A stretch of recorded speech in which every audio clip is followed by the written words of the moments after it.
A flying saucer hovers over the city, transforming into a frisbee caught by a dog. It's part of an Independence Day celebration on July 4th, 1978, where the city park hosts a flying saucer catching contest. Trained and untrained dogs compete, including the dog of 12-year-old David. Unfortunately, David's dog doesn't perform as well as expected, and his younger brother, Jeff, mocks David's training abilities. Their parents, frustrated by the constant teasing, forbid David from bullying Jeff anymore. After the competition, Jeff asks to stay with a friend while David and their parents head home. David is disappointed, especially because he met a girl he likes but didn't know how to talk to her. His father tries to give him advice, but later that evening, his mother asks him to meet Jeff, who is walking home through the woods. Reluctantly, David agrees.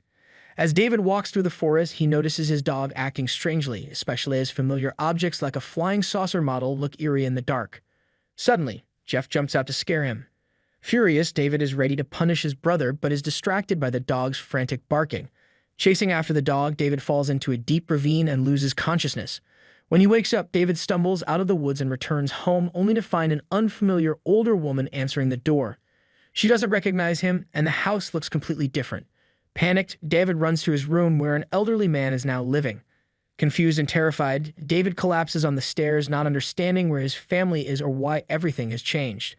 The concerned homeowners call the police, and David is taken to the station, where they start searching for his family. One officer finds a missing persons report about a 12-year-old boy who vanished 8 years earlier. When they bring David to the address from the report, he's reunited with his parents, who are now much older. They are overjoyed but shocked, as they had lost hope of ever seeing their son again. Meanwhile, a UFO crashes nearby after hitting a power line, and NASA scientists attempt to communicate with the craft but fail. David is taken to a clinic for examination, and when asked where he's been for the past 8 years, he's confused. He thinks only a few hours have passed since he went to meet Jeff. To his shock, his younger brother Jeff, now a teenager, visits him in the hospital and shows him a flyer about his disappearance. It is now 1986, and the roles between the brothers have reversed. As scientists transport the UFO to a NASA hangar, David begins hearing a strange voice calling for help.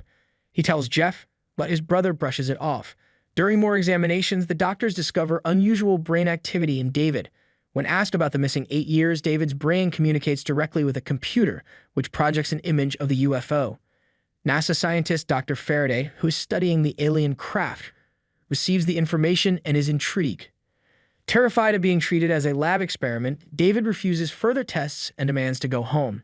His parents agree to take him out of the hospital, but Dr. Faraday convinces them to let him bring David to NASA for more tests, promising it will only take 2 days. David reluctantly agrees. As they drive by the hangar where the UFO is stored, David hears the voice again but thinks he's imagining it. At the NASA facility, David is given a high-tech room, but the doors are locked, which makes him uneasy. A delivery robot enters, accompanied by a girl named Caroline, who jokes with David and answers his questions. She's surprised when David seems unfamiliar with music videos and modern pop culture. After she leaves, David calls his parents to complain about being locked in, but they reassure him that it's only temporary. During further tests, it's revealed that although David doesn't consciously remember his experiences, his brain contains vast information about a journey aboard an alien spacecraft. The ship took him to a planet called Phelan, hundreds of light years away. For David, the trip only lasted a few hours due to the effects of relativity, but 8 years had passed on Earth. David's brain continues to respond to questions, revealing a star map that points to the location of the planet Phelan. It becomes clear that his mind is filled with invaluable data that could take years to study. David realizes his worst fears are coming true. The examinations will likely extend beyond the promised 2 days, and he may never return to a normal life. Caroline confirms this, mentioning that his schedule is planned out for a week in advance. Desperate, David asks Caroline to find his parents and inform them of his situation. That night, he is awakened by an insistent calling that grows stronger and becomes clearer. He sneaks into his service robot that takes him to the hangar housing the crashed UFO. As he approaches, the ship opens an entrance, revealing a floating staircase.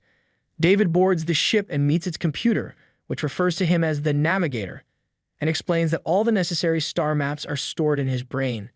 Suddenly, guards notice the open hatch and raise the alarm, prompting scientists to rush to the hangar. The ship's eye alerts David, suggesting they escape.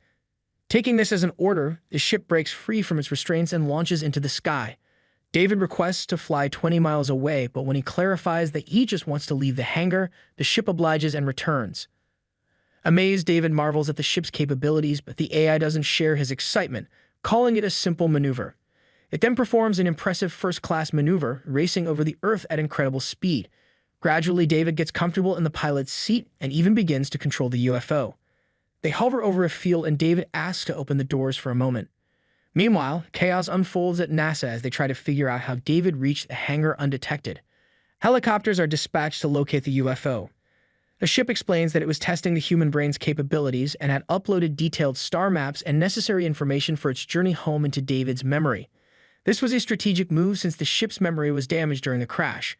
Importantly, the ship can always return its subjects to the exact time and place they were taken from, but time travel poses significant risks for humans. As helicopters approach, David quickly retreats into the spacecraft and asks to go home. The ship changes its form and takes off so rapidly that the helicopters are unable to track it.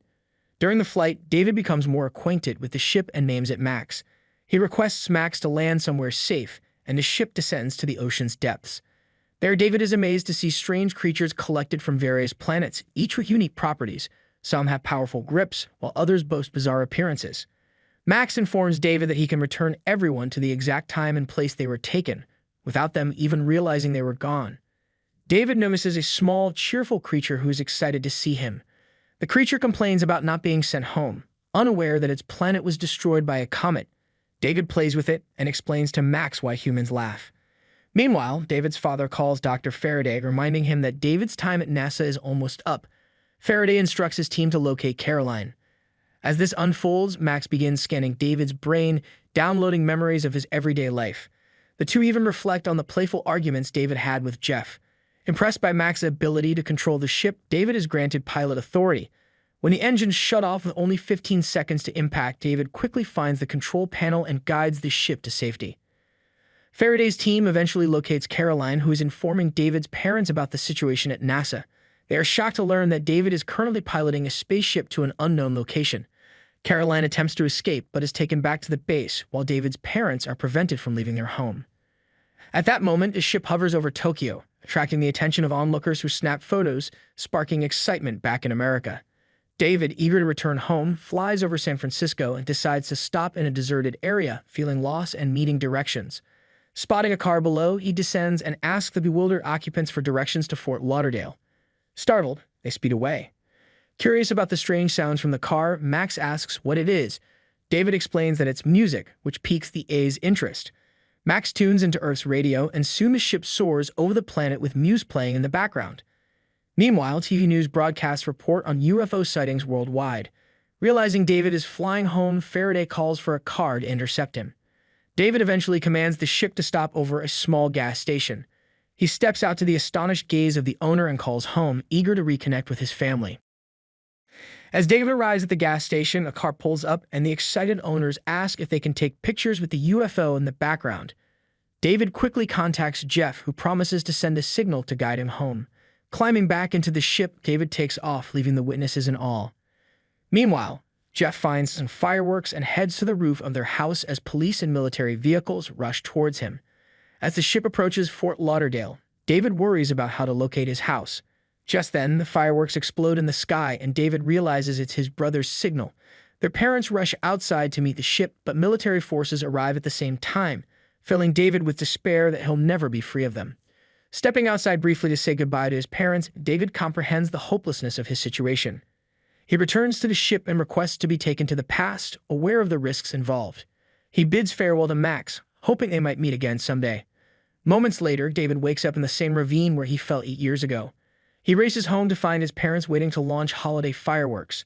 Overcome with emotion, he confesses his love to his mom, hugs the family dog, and reconciles with Jeff, whose eyes widen at the sight of a peculiar creature emerging from David's backpack.